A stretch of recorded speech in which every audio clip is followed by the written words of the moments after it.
निर्माण के साथ ही सीलन से मुक्ति, complete waterproofing solution, branded plywood, mica, hardware accessories, Patwa traders, Indralok, Gajanan Marg, Pratapgarh. संपर्क 9785363102।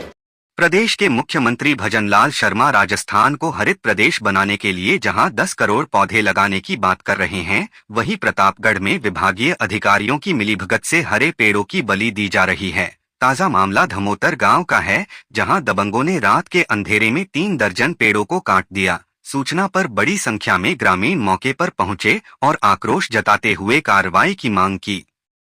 दरअसल जिले के धमोतर गांव में तालाब के पास प्रतापगढ़ निवासी साकिर हुसैन गोटावाला की जमीन है। यह जमीन वैसे तो राष्ट्रीय राजमार्ग 56 पर आ रही है, जिसका हस्तांतरण 8 साल पहले हो जाना था, लेकिन प्रशासनिक ढिलाई के चलते यह जमीन आज भी साकिर हुसैन के नाम पर है। इस जमीन और आसपास के क्षेत्र में दर्जनों नीलगिरी, बबुल और अन्य किस्म के पेड़ लगे हुए हैं। तालाब के पास की इस जमीन पर स्थित पेड़ पौधों पर बड़ी संख्या में पक्षियों का रैन बसेरा है। इस जमीन पर कब्जे के लिए साकिर हुसैन द्वारा यह सारा खेल शुरू किया गया। शाकिर हुसैन ने तहसीलदार प्रतापगढ़ से यहां पर लगे नीलगिरी के पेड़ों को काटने की अनुमति मांगी थी, जिस पर बीती 4 मार्च को तहसीलदार उज्जवल जैन द्वारा नीलगिरी के पेड़ों को काटने की अनुमति दी गई थी, जिसमें पेड़ों की संख्या का कोई उल्लेख नहीं था। ऐसे में इस आदेश पर ही सवालिया निशान खड़े हो रहे हैं।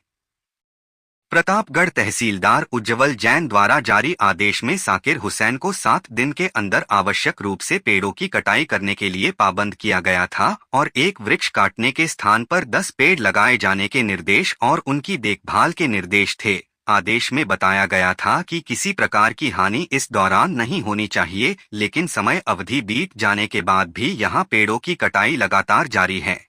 बीती रात भी यहां पर पेड़ों पर रात के अंधेरे में कुल्हाड़ियां चलाई गई। सुबह जब ग्रामीण इस इलाके में पहुंचे तो उनमें आक्रोश फैल गया। सूचना पर मौके पर पटवारी नागेश दर्जी और धमोतर थाना पुलिस भी पहुंची। नागेश दर्जी ने बताया कि रात के अंधेरे में पेड़ काटे गए हैं। तहसीलदार की ओर से केवल नीलगिरी के पेड़ काटने की अनुमति थी, लेकिन यहां अन्य किस्म के भी पेड़ काट दिए गए हैं, जिस पर कार्रवाई की जा रही है। दूसरी ओर मौके पर पहुंचे ग्रामीणों ने पेड़ों की कटाई पर रोष जाहिर करते हुए बाकी बचे पेड़ों के रक्षा सूत्र और उनकी सुरक्षा का संकल्प लिया। साथ ही मांग की गई कि इस प्रकार पेड़ों की कटाई का आदेश देने वालों और कटाई करने वालों पर कार्रवाई की जाए। पूर्व में भी ग्रामीणों ने इसी मामले को लेकर कलेक्टर को शिकायत की थी, जिस पर कलेक्टर ने पेड़ों को नहीं काटने के निर्देश दिए थे। उसके बावजूद पेड़ों की कटाई हो जाना प्रशासन की कार्यशैली पर सवालिया निशान लगाता है। रियासतकालीन तालाब है जिसके ऊपर सड़क निकली हुई है। ये वर्षों पुराने पेड़ लगे हुए हैं, जो कम से कम 50-60 फीट लंबे पेड़ हैं, जिन पे रोज़ हजारों पक्षी आते हैं और अपना रेन बसेरा करते हैं और इस तालाब में पानी पीते हैं। चंद जो लकड़ी तस्कर हैं उनकी नज़र इन लंबे पेड़ों पर लग गई है, तो सारे लोगों की मिलीभगत से इनको गोलमाल परमिशन जारी करके पेड़ कटवाए जा रहे हैं, जबकि हम 3-4 महीने से इसका लगातार विरोध कर रहे हैं। कलेक्टर मैडम को भी हमने एप्लीकेशन दी, कलेक्टर मैडम ने वापस तहसीलदार जी को लिखा, तो कुछ टाइम के लिए तस्कर भाग गए, आए नहीं। फिर कल संडे देखकर वापस आए तस्कर। अभी तक 30-35 हरे पेड़ इन्होंने काट दिए हैं। और तहसीलदार ने जो पटवारी साहब से हमने बात की, तो तहसीलदार साहब ने जो परमिशन जारी की थी वो गोलमाल जारी कर रखी है।